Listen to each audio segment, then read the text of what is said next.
తాకట్లో ఉన్న మీ బంగారాన్ని విడిపించి ఆ రోజు ఆన్లైన్ రేటుకి కొంటాం. Sharma gold company. 16 ఏళ్ల యువతి ఇండోర్ అమ్మాయి మోనాలిసా గురించిన ఇప్పుడు యావత్ ప్రపంచం ఆసక్తిగా మాట్లాడుకుంటున్నారు. మహాకుంభమేళాలకు అతి సాదాసీదగా పూసలు అమ్ముకునేందుకు వచ్చిన ఈ బ్రౌన్ బ్యూటీ సోషల్ మీడియాలో హాట్ టాపిక్ గా మారింది. అడవి మల్లె లాంటి అందంతో తన అమాయకపు మాటలతో అందరినీ ఆకట్టుకోవడంతో సోషల్ మీడియాలో వైరల్ గా మారింది మోనాలిసా. దీంతో మోనాలిసా వీడియోను మొదటగా సోషల్ మీడియాలో పోస్ట్ చేసింది ఎవరు అని ఎతికే పనిలో పడ్డారు జనం.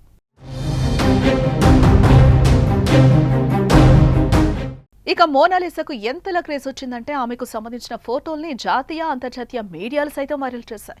ఆమె ఫోటోల్ని పోస్ట్ చేస్తే చాలు సోషల్ మీడియా అకౌంట్లలో ఫాలోవర్ల సంఖ్య లక్షలకు చేరుకుంటోంది. ఆమె వీడియోస్కి మిలియన్లలో వ్యూస్ వచ్చాయంటే అర్థం చేసుకోవచ్చు ఆమె సోషల్ మీడియా వేదికగా ఎంతలా స్టార్డమ్ సొంతం చేసుకుందో. అది కాసేపు పక్కకు పెడితే రాత్రికి రాత్రి స్టార్ స్టేటస్ ను సొంతం చేసుకున్న ఆమెకు బాలీవుడ్ దర్శకుడు సినిమా అవకాశం ఇస్తానండంతో ఆమెను చూసేందుకు ఆమెతో సెల్ఫీలు దిగేందుకు పోటెత్తుతున్న జనాలతో ఆమె వ్యాపారం గండికొట్టింది. ఆమెను చూసేందుకు వేలాదిగా వస్తున్నారే కానీ ఎలాంటి వ్యాపారం జరగట్లేదు. దీంతో వారి ఉపాధికి పెద్ద సమస్యగా మారింది.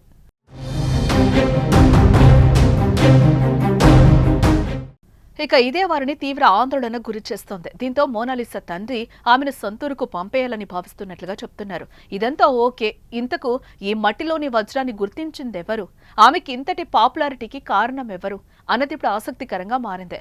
ఇదే విషయాన్ని లోతుగా పరిశీలిస్తే ఆసక్తికర అంశాలు వెలుగు చూశాయి. ఈ నెల 13న మహాకుంభమేళా ప్రారంభానికి ముందే ఇండోర్ నుంచి ప్రయాగ్రాజ్ చేరుకుని రుద్రాక్ష దండల వ్యాపారం చేసుకునే మోనాలిసాను మహాకుంభమేళా న్యూస్ కవర్ చేసేందుకు ఒక ఇంటర్నేషనల్ న్యూస్ ఛానల్ ప్రతినిధి ఆమెను చూశారు. అలా ఆమెను ఇంటర్వ్యూ చేసి వివిధ సోషల్ మీడియా వేదికల్లో పోస్ట్ చేశారు. అంతే, ఆ వీడియోకు క్రేజ్ రావటం, ఆమె అందం అందరినీ విపరీతంగా ఆకర్షించింది. దీంతో దేశంలోని ఇతర మీడియా సంస్థలు ఆమె ఫోటోలకు ఎగబడిన పరిస్థితి. దీంతో మీడియాలోనూ సోషల్ మీడియాలోనూ ఆ మాటకొస్తే మహాకుంభమేళాలో స్పెషల్ అట్రాక్షన్ గా మారింది మోనాలిసా. చివరగా ఈ అడవి మల్లెకు ఇప్పుడు కొత్త పేరు పెట్టేశారు. లియోనార్డో డావిన్సీ పెయింటింగ్ మోనాలిసాతో పోల్చేస్తున్నారు. ఆమె అందం బాలీవుడ్ తారల కంటే 10 రెట్ల అందంగా ఉంటుందని పొగిడేస్తున్నారు.